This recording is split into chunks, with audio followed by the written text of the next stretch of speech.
क्या भारत चंद दिन में ही खौफजदा हो गया और ईरान से अपीलें करने लगा कि पाकिस्तान को थोड़ा नरम किया जाए? Bharat Pakistani army chief general Asim Munir से खौफजदा क्यों है? ख्वारिज को की गई फंडिंग कैसे डूब रही है? भारत कैसे अपने ही अवाम पर बम गिरा रहा है? और भारतीय तैयारा बरदार बहरी जहाज में आग कैसे भड़क उठी? ये वो सवालात हैं जिसने भारत की चीखें निकाल के रख दी हैं। आइए इन सवालात के जवाब जानने की कोशिश करते हैं। गीदड़ भपकियों, सिंतास मुआहिदे को मुअत्तल करने की धमकियों और वावेरे के बाद भारत पाकिस्तानी इक़दामात का बोझ एक हफ्ते भी ना झेल सका। नतीजा, ईरान समेत सालसी करने वाले ममालिक की चौखट पर जा गिरा। हाथ जोड़कर ईरान ने बाकायदा सालसी का भारतीय पैगाम इस्लामाबाद पहुंचाया और ईरानी वज़ीर ख़ारजा अब्बास इराक़ची ने अपने ऑफिशियल सोशल मीडिया अकाउंट से दुनिया को बता दिया कि हम दोनों ममालिक में अमन की कोशिशों के लिए तैयार हैं। ईरान ने खुले लफ्जों में कहा है कि भारत और पाकिस्तान को लड़ने से बचाना हमारी ख्वाहिश है।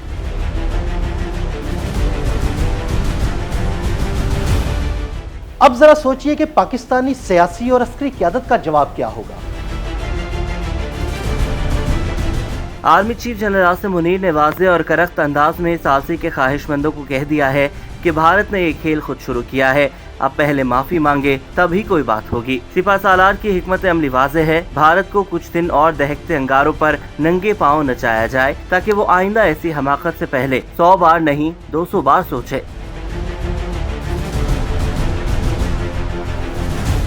अब सवाल यह है कि भारत की चीखें क्यों सुनाई दे रही हैं? भारत की फंडिंग से पलने वाले ख्वारिज रोजाना पाकिस्तानी फोर्सेस के हाथों हलाक हो रहे हैं। ताज़ा तरीन सूरत हाल ये है कि पाकिस्तान और अफगानिस्तान की सरहद पर बड़ी दरअंदाजी की कोशिश को नाकाम बनाकर सिक्योरिटी फोर्सेस ने 54 ख्वारिजों को जहन्नुम वासिल कर दिया। 25 और 26 अप्रैल की दरमियानी रात और फिर अगली रात शुमाली वजीरिस्तान के इलाके हसन खेल में ख्वारिज के गिरोह को घात लगाकर निशाना बनाया गया। इंटेलिजेंस रिपोर्ट्स के मुताबिक ये लोग अपने भारतीय आकाओं के इशारे पर पाकिस्तान में खून रेजी के इरादे से घुस रहे थे।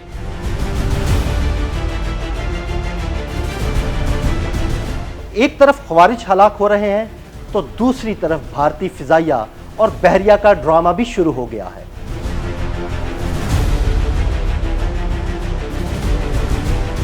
बोखलाहट में भारतीय फजाइया ने अपनी ही आवाम पर बम बरसा दिए। मध्य प्रदेश के इलाके शिवपुरी में भारतीय लड़ाका तैयारे से गिरा बम तबाही मचा गया। बम गिरने से कई मकानात ज़मींदोज़ हो गए और भारी माली नुकसान का सामना करना पड़ा। इस वाक़े ने भारतीय फजाइया की महारत पर सवालिया निशान सख्त कर दिया। तमाशा यहीं खत्म नहीं होता। पहलगाम फॉल्स फ्लैग ऑपरेशन की नाकामी के बाद भारत ने बहीरे अरब में अपना फखर तैयारा बरदार बहरी जहाज विक्रांत भेज दिया, शायद ये सोचकर कि पाकिस्तान डर जाएगा, मगर कुदरत को कुछ और ही मंजूर था। चंद घंटों में ही बहरी जहाज में आग लग गई और विक्रांत को नाक कटवा कर वापस बंदरगाह खींच कर लाना पड़ा।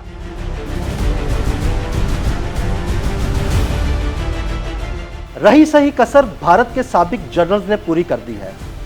साबिक भारतीय जनरल्स ने खबरदार किया है कि पाकिस्तान के खिलाफ किसी भी जारहियत का मुंह तोड़ जवाब मिलेगा।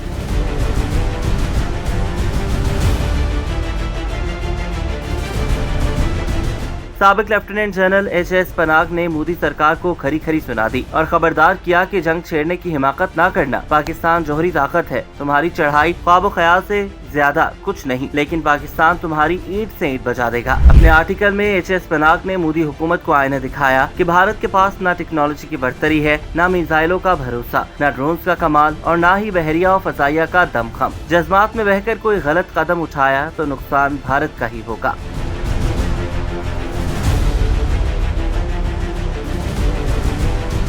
मुख्तसर ये कि भारत को पाकिस्तान के खिलाफ किसी भी जारहियत का मुंह तोड़ जवाब मिलेगा और पाकिस्तानी फोर्सेस सीसा पलाई हुई दीवार साबित होंगी।